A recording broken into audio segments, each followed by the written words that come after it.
Good afternoon friends, just সীমাতে সবাইকে স্বাগতম। আজকে একটু পার্সোনাল কাজে ব্যস্ত ছিলাম, সেই কারণে তোমাদেরকে কোনো ভিডিও আমি সেভাবে দিতে পারিনি। তবে একটা জিনিস যে ওয়াইটিতে চলছে, আমি মন্দিরার ভিডিওটা দেখলাম। মন্দিরার ভিডিওটা দেখার পর অন্নপূর্ণা দেবীকে অনেকগুলো কথা শুনিয়েছে। তো এখানটা আমি জাস্ট ছোট্টর মধ্যে আমি আমার মতামত দেবো, কারণ আমার অ্যাকচুয়ালি আজকে মনের বল ছিল যে আমার ফোকলাকে নিয়ে ভিডিও করব। আমার ফোকলা আবার ওর চ্যানেলে বেশ সুন্দর সুন্দর রিলস দিয়েছে, সেগুলো নিয়ে ভিডিও করবো। তো আজকে না করলেও কালকে আমি অবশ্যই তোমাদেরকে সেই ভিডিওটা দেব, এবং সুন্দর বেশ মজা করে করবো তো ভিডিওটা। আজকে ঠিক মুডটা আমি আনতেই পারছি না, আসছে না। তো এবার তোমাদের যেটা বলার জন্য আমি ক্যামেরাটা অন করলাম, যে অন্নপূর্ণা দেবীকে কিছু বার্তা দিয়েছে আমাদের মন্দিরা, যে অন্নপূর্ণা দেবীর শত্রু যারা, তাদের সাথেও মন্দিরাকে শত্রু রাখতে হবে। প্রথমত বলছি, এটা একদমই কখনোই সম্ভব হয় না যে আমার যে শত্রু সে সকলের শত্রু হবে, মানে আমি যাদেরকে ভালোবাসি তাদেরও শত্রু হয়ে যেতে হবে। এটা হচ্ছে অন্যায় আবদার। আরেকটা কথা, তুমি যদি কারোর যদি উপকার করে থাকো, কারোর জন্য যদি ভালো কিছু করে থাকো, সেটার রিটার্ন ব্যাক যদি তুমি কিছু পাওয়ার আশা করো, তা আমার মনে হয় মানুষের উপকার করাই ছেড়ে দেওয়া ভালো। কিন্তু এই রিটার্ন ব্যাকটা প্রত্যেকটা মানুষ আশা করে, প্রতিটা মানুষ। আমি তোমার জন্য কিছু করেছি, তুমি আমার জন্য কিছু করবে, কিন্তু এই আশাটাই করা উচিত হয়নি। আরেকটা কথা, মন্দিরার কথা থেকে যেটা বুঝলাম, দেখো এখানটায় আমার কাছে কেউ শত্রু না, আমার কাছে কেউ শত্রু না। আমার বহিন একটা কথা বলেছিল যে কমিউনিটি, যে রোস্টাররা যখন রোস্টিং করে, একটা রোস্টারকে যদি কেউ রোস্ট করে, তখন সমস্ত কমিউনিটির রোস্টাররা ঝাঁপিয়ে পড়ে ওই একটা ভুল মানুষ যদি ভুলবশত অন্য কোনো রোস্টারকে রোস্টিং করেছে, তাহলে সেইখানটার সমস্ত রোস্টাররা তাকে রোস্ট করে দেয়।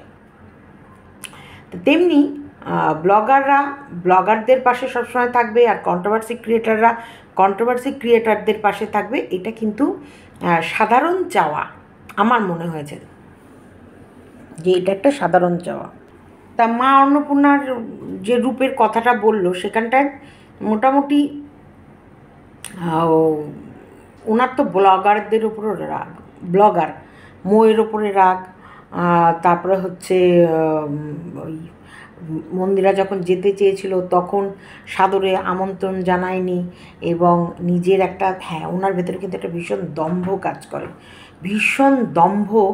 যে দম্ভটা চূর্ণ বিচূর্ণ হয়ে যাচ্ছে, দম্ভটা হচ্ছে উনি একটা বড় ব্লগার, ওনার ব্লগিংয়ে মানুষ বেশি করে ভিউ দেয়, মানুষ বেশি ভালো কমেন্ট করে, এবং সব মানুষ ওর অসহায় হাজব্যান্ডের যে, মানে ওর হাজব্যান্ডের যে এরকম অবস্থা, তারপর সে এরকম স্বামী নিয়ে সংসার করছে, সেই কারণে ওর প্রতি প্রত্যেকটা মানুষের একটা সিম্পাথি, একটা ভালো আবেগ ভালোবাসা দিয়ে প্রত্যেকটা মানুষ ওকে সাপোর্ট করে। এই একটা দম্ভ অহংকার। আর তারপরে কি ভিউর ওপরে ইনকাম ওপরে, দেখো একটা না খাতে পাওয়া ঘরে যখনই পয়সা আসে না, তখনই তাদের চাল বলার ধরন, অ্যাটিটিউড পাল্টে যায়।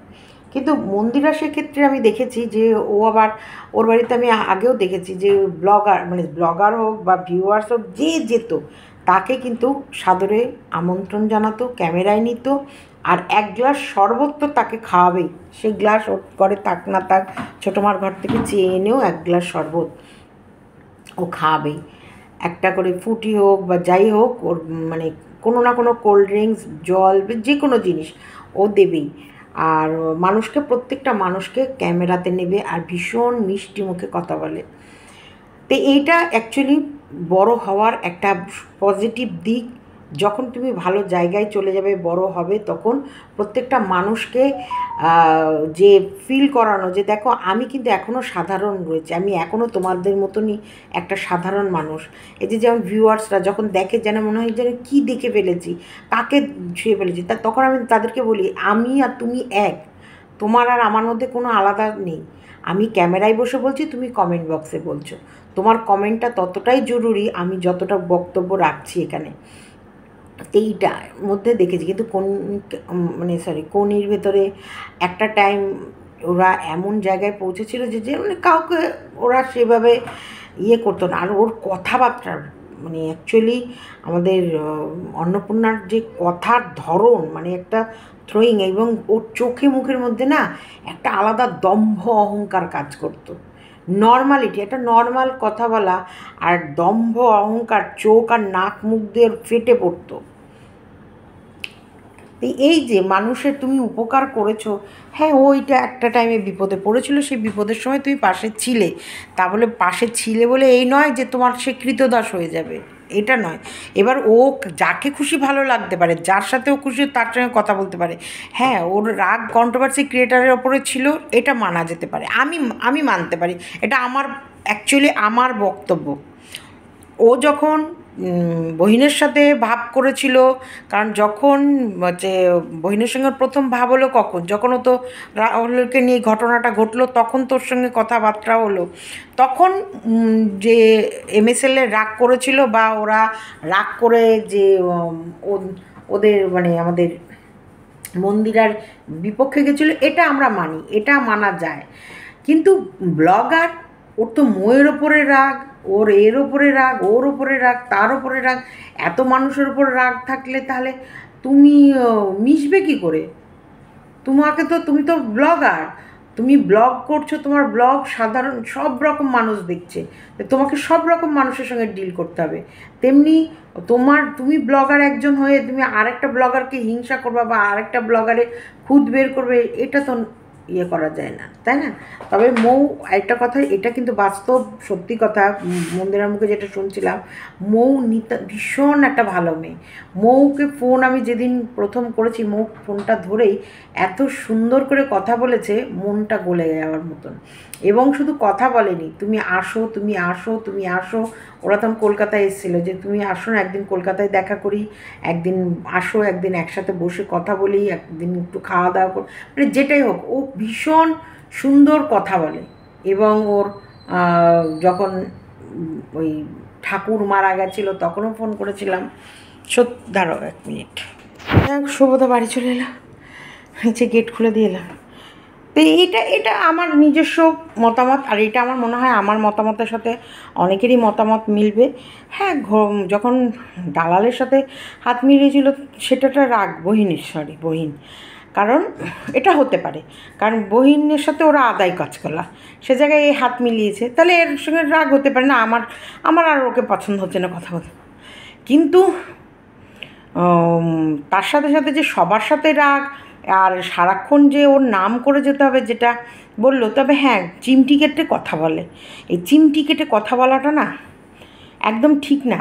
মানুষকে না, মানুষের এই দেখো সমস্ত, আজকে ওয়াইটির সমস্ত, আমি দেখেছি তো কয়েকটা ভিডিও তো দেখলাম, সবাই ওর বিরুদ্ধে চলে গেছে। কিন্তু এই মানুষগুলো কিন্তু একটা সময় ওর হয়ে লড়তো, এই মানুষগুলো একটা সময় ওর জন্য জান প্রাণ দিয়ে দিয়েছে এবং লড়েছে শুধু ওর হাজব্যান্ডের দিকে তাকিয়ে। সেই জায়গায় চিমটি কেটে মানুষকে না কথা বললেই হয়, খুঁচিয়ে না দিলে হয়। শোনো, এখন মুখ সবার খোলা, কেউ কাউকে বলতে ছাড়বে না একদম। তুমি 1 আঙুল দেখাবো, তোমাকে 4 আঙুল খুঁচিয়ে দেখিয়ে দেবে। শুধু 4 আঙুল দেখাবে না, খুঁচিয়ে দেখিয়ে দেবে। দেখো কোন সময় স্ট্যাটাস দিয়েছিলে, এবং স্ট্যাটাস দেওয়ার পর মন্দির আবার যখন জিজ্ঞেস করেছিল, তুমি বলেছিলে শত্রু হতেও যোগ্যতা লাগে। এবার দেখো ঠিক কথাটা ফেরত দিয়ে দিল। এটাগুলো বাস্তব সত্যি কথা। তুমি যদি কাউকে 1 আঙুল দেখাও, সে তোমার 4 আঙুল দেখাবে, এবং 4 আঙুল শুধু দেখাবে না, 4 আঙুল দিয়ে খুঁচিয়ে দেবে, তোমার সে জায়গাটা ঘা ক্ষত করে দেবে।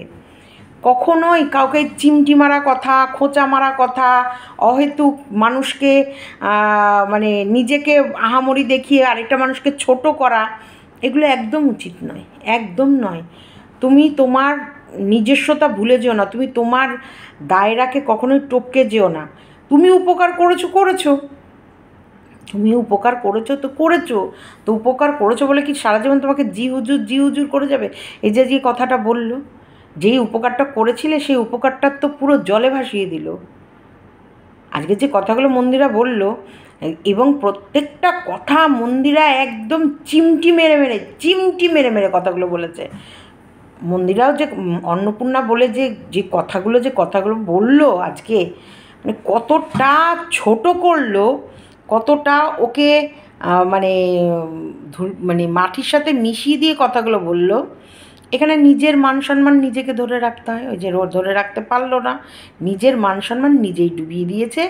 ননদ বৌদি ঝগড়া করছিলা, এটা তোমাদের নাটক চলছিল, এটা নিয়ে তো কারোর মাথা ব্যথা ছিল না, বা এটা নিয়ে যারা কন্ট্রোভার্সি করে, দেখো তোমরা যে কোনো ভিডিও পাবলিক করবে সেটা ভালো মন্দ সবাই বিচার করবে, কেউ এটার পজিটিভ দিক দেখবে, কেউ এটার নেগেটিভ দিক দেখবে, যার সঙ্গে যেরকম ঘটেছে সে সেরকমভাবে বিশ্লেষণ করবে। তা সেই জায়গায় কিছু মানুষ এটার পক্ষে ছিল, কিছু মানুষ, বেশিরভাগ মানুষই বিপক্ষে ছিল, যে তোমাদের পারিবারিক কেচ্ছা বাইরে এনো না, পারিবারিক কেচ্ছা এনো না। কিন্তু সেই জায়গায় তোমরা বারবার বলছিলে না এনে উপায় নেই, না এনে উপায় নেই। আমরাও দেখছিলাম ভালো ভিডিও মানুষ দেখে না, তাই পারিবারিক কেচ্ছা তুমি শোনাও, এবং সেখান থেকে আমরাও মজা করে ভিডিও করছিলাম। এই তা যে পুরো শুয়ে পড়েছিল, বহিন তো পুরো সোফার উপরে শুয়ে একবারে বালিশ ছোড়াছুড়ি, আমি যেটুকু থাম্বনেল আর প্রথম সিনটা যেটুকু চোখে পড়েছে। তাহলে সেই জায়গায় যে যেরকম, আমিও কি কম মজা করেছি নাকি? যে যেরকম পারছে সেরকম মজা করছে, কারণ তুমি মজা করার মতন কিছু দিচ্ছ, সে মজা করছে। কারণ ননদ বৌদি ঝগড়া প্রত্যেক বাড়িতে হয়, আর প্রত্যেক বাড়িতে এরকম মজাই নেওয়া হয়, যার বাড়িতে যেরকম সে সেরকমভাবে মজা নেয়। তাই এইটা নিয়ে তোমার সঙ্গে কোনো রকমের কারোর ছিল না। কিন্তু তুমি যেটা এই মন্দিরাকে খোঁচা মারা, মৌকে খোঁচা মারা, একে ওকে খোঁচা মারা, খোঁচাখুচি না মেরে নিজের যে কাজটা করছো সেটা, যেগুলো করে ফেলেছি সেগুলো ভুলে যাও। কবে ঘি দিয়ে ভাত খেয়েছো সে গন্ধ এখনও অবধি শুকতে থাকলে হবে? আর উপকার এই সোশ্যাল প্ল্যাটফর্মে থাকতে গেলে এইসব মানে অনলাইনে যে কোনো ধরো স্ট্রাইক পড়ে যাওয়া, বা ভিডিও হঠাৎ করে চ্যানেলে কি কোনো রকমের কেন কমিউনিটি পোস্ট দিচ্ছি না, এগুলো সাধারণ মানুষ যখনই তার থেকে নলেজ কারোর বেশি থাকলে, বা যার চ্যানেল বড় আছে তার কাছে জিজ্ঞেস করে, কত রোস্টাররা যাদের ব্লগিং চ্যানেল হ্যাক হয়ে গেছিলো তারা রিকভার করে দিয়েছে। এই যে টিনারই তো, ওই যে টিনা হচ্ছে টিয়ানাকে, তার কতবার ওই চ্যানেল হ্যাক হয়ে গেছিলো, Facebook channel, Instagram channel, YouTube channel, সেগুলো আবার রিকভারি করে দেয়। তো কি এগুলোর মানুষকে উপকারই করে, আর মানুষ মানুষের জন্য। তুমি একটু উপকার করেছো, তোমারকেও ও সাদরে আপ্যায়ন করেছে, আদর করেছে, ভালোবাসা দিয়েছে, একে অপরের বাড়ি তোমাদের যাওয়া আসা, এই যে সুন্দর জায়গাগুলোকে অসুন্দর করে দিলে। কিছু একটা সময় ছিল এই যে যতগুলো মানুষ এগেনস্টে ভিডিও করতো তার থেকে বেশি মানুষ পক্ষে ভিডিও করতো এই MSL-এর, আর আজকে সবাই বিপক্ষে ভিডিও করছে। কেন? যে করার জন্য তোমার পক্ষে করছে সেগুলো সম্পূর্ণ পক্ষে নয়। তো চলো, আমার ছেলে ফোন করেছে, এইটুকু ভালো রাখলাম। ভালো থেকো, সুস্থ থেকো, টাটা।